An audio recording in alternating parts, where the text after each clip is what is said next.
अस्सलाम वालेकुम नाज़रीन, एपेक्स कमेटी का आज बहुत अहम इजलास हुआ जिसमें बहुत अहम फैसले किए गए। नेशनल एक्शन प्लान के हवाले से फैसले किए गए।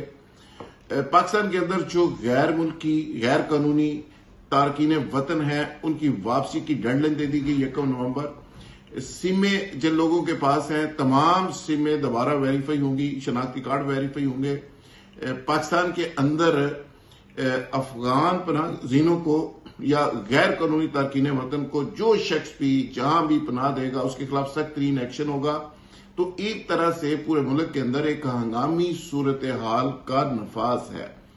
यानी मुल्क के अंदर जो गवर्नेंस में रियासत कॉम्प्रोमाइज थी, मुख्तलिफ जथों के सामने रियासत कॉम्प्रोमाइज थी।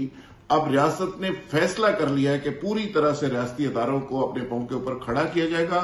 जहां जहां रियासती अदारे कॉम्प्रोमाइज्ड हैं वो तमाम कॉम्प्रोमाइज खत्म किया जाएगा, क्योंकि ये इकदाम सिर्फ ऐसे गैर जानबदार या निगरान दौर में या मार्शल के दौर में ही मुमकिन है। क्योंकि सिविल दौर में, पॉलिटिकल दौर में या सिविल गवर्नमेंट्स के दौर में हुकूमतें कॉम्प्रोमाइज्ड होती हैं, सियासतदान लोगों के नीचे लगे होते हैं, उनकी बातें मानते हैं और उनकी वजह से वो कॉम्प्रोमाइज्ड होते हैं और हुकूमतें स्पेस देने पे मजबूर होती हैं। लेकिन आज किसी तरह की किसी माफिया को स्पेस ना देने का फैसला कर लिया गया है।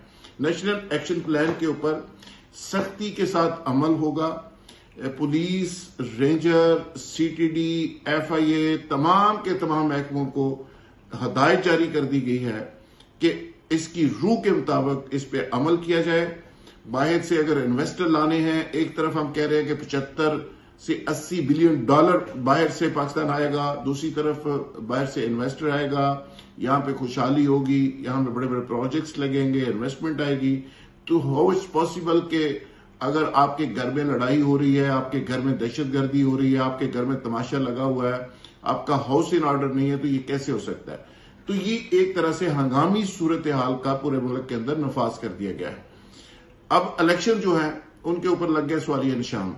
इलेक्शन लंबे आगे जाएंगे और एहतसाब, इसके बाद एहतसाब होगा, पहले इदारों को खड़ा किया जाएगा, फिर ये इंक्रोचमेंट्स खत्म होंगी, माफियाज पे हाथ डाला जाएगा और उसके बाद जो करप्ट एलिमेंट्स हैं उस सब के सब लोगों का एहतसाब होगा। और आज फरमा रहे हैं फजल रहमान साहब के पहले मईशत ठीक होगी, फिर इलेक्शन करवाए जाए और इसके बाद नया नारा ये आएगा, पहले एहतसाब और फिर इंतखाब।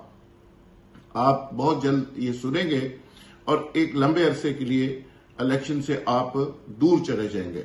और जमहूरियत का जो हुसन है, जिसने ऑलरेडी अवाम का कचूमर निकाल दी है, अब ये जमहूरियत के हुसन से लगता है ये अवाम काफी दूर चली जाएगी और जो एक्सपायरी डेट सियासतदान है वो भी वक्ती तौर पे छुट्टी पे चले जाएंगे और बेरोजगार हो जाएंगे और नया एक सेटअप नए अंदाज में पाकिस्तान को आगे बढ़ाने की कोशिश करेगा और इसके लिए आगाज कर दिया गया है। नेक्स्ट इंशाल्लाह वीलॉग के अंदर इसकी तफसीलात मैं आपके सामने रखूंगा। बहुत शुक्रिया, थैंक यू वेरी मच।